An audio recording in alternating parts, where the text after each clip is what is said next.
ইমানের হেফাজত করতে হবে না, আমলের খেয়াল করতে হবে না।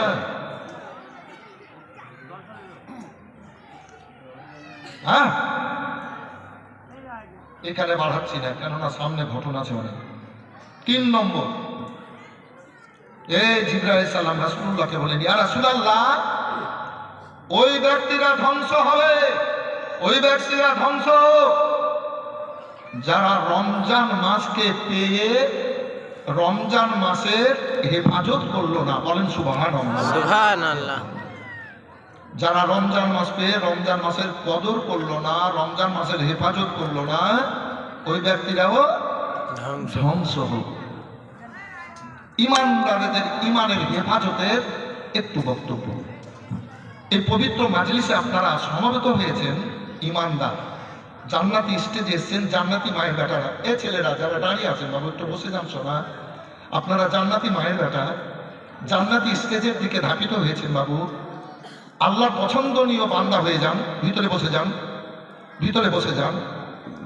যারা বাইরে ঘুরে বেড়াবে তারা আল্লাহর পছন্দনীয় বান্দা বান্দি হবে না।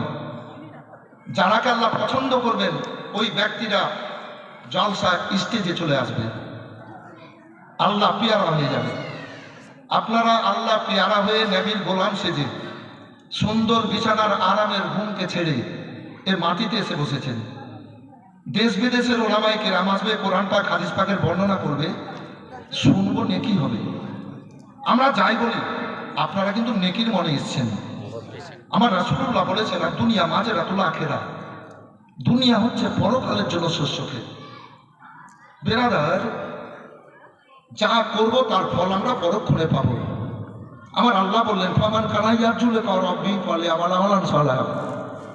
এই বান্দা বান্দিরা, আল্লাহ পাঠিয়েছেন, তোমরা আল্লাহর দুনিয়াতে আছো, আল্লাহর দিকে যেতে হবে, মরে যেতে হবে। তো আল্লাহর দুনিয়াতেই আছো, আল্লাহর দিকে যেতে হবে। তো তোমরা যারা আল্লাহর কাছ থেকে জান্নাতি নিয়ামত নেবা মনে করবা, যারা আল্লাহর বড় বড় নিয়ামত নিবা, তো আল্লাহর দুনিয়াতে তোমরা ভালো কাজ করিও। তো আপনারা পবিত্র মাজলিসের জন্য এ জলসা মোবারকে এসেছেন, আজ সবে মেরাজের রাত্রিতে, তো ভালো কাজ এসছে না খারাপ? ভালো। ভালো। তো এর বদলা কে দেবেন? আল্লাহ। এর পুরস্কার কে দেবেন? আল্লাহ। আল্লাহ। আল্লাহ বলেছেন, হাল জাযাউল ইহসান ইল্লাল ইহসান, ভালোর বদলা ভালো। আপনারা ঘরে বাড়িতে না থেকে এই পবিত্র মাজলিসকে উজ্জ্বল করেছেন, আল্লাহর মজলিসকে সুন্দর সাজে সজ্জিত করেছেন। তো আপনারা